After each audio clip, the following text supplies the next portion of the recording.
ইংরেজি তো ওনার আসে না, তো বিদেশ নীতি কিভাবে চালনা করবেন? মোদিজির সম্পর্কে এমনটা যারা ভেবেছিলেন তারা আজ রণে ভঙ্গ দিয়েছেন।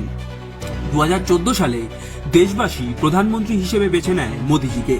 মোদিজির বলিষ্ঠ নেতৃত্বে শেষ 10 বছরে ভারত হয়েছে বিশ্বগুরু। সম্প্রতি শেষ হওয়া G20 সম্মেলনে যা টের পেয়েছে গোটা দুনিয়া। ব্রাজিলে অনুষ্ঠিত G20 শীর্ষ সম্মেলনে প্রধানমন্ত্রী মোদিজি Brazil, Indonesia, Portugal, Italy, Norway, France, যুক্তরাষ্ট্র, চিলি, আর্জেন্টিনা এবং অস্ট্রেলিয়ার রাষ্ট্রনেতাদের সঙ্গে দ্বিপাক্ষিক বৈঠক করেন। বেশ কিছু গুরুত্বপূর্ণ বিষয়ে এই দেশগুলির সঙ্গে চুক্তি হয়েছে ভারতের। পাশাপাশি কূটনৈতিক চালের সঙ্গেই ভারতীয় ঐতিহ্য ও সংস্কৃতিকেও সুচারুভাবে বিশ্বের দরবারে তুলে ধরেছেন মোদিজি। লাদাখের কেটলি থেকে ওড়িশার রূপোর কৌটোর মতো ঐতিহ্যশালী একগুচ্ছ উপহার বিভিন্ন দেশের রাষ্ট্রনেতাদের উপহার দেন মোদিজি।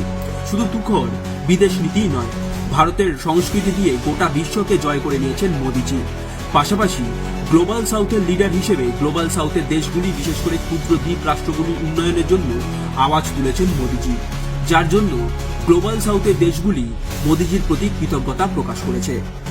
শুধু তাই নয়, আজ গোটা বিশ্ব মানছে রাশিয়া ও ইউক্রেন যুদ্ধ যদি কেউ থামাতে পারে তিনি মোদিজি। ভারত আজ খোলাখুলি আমেরিকা, কানাডা ও ইউরোপকে জবাব দিতে পারছে শুধুমাত্র মোদিজির বলিষ্ঠ বিদেশ নীতির কারণেই। অথচ কংগ্রেসের আমলে ভারতের বিদেশ নীতি চলত এই দেশগুলির অঙ্গুলি হেলনেই। কিন্তু এখন গোটা বিশ্ব কোনো সিদ্ধান্ত নেওয়ার আগে ভারতের মতামত নিচ্ছে।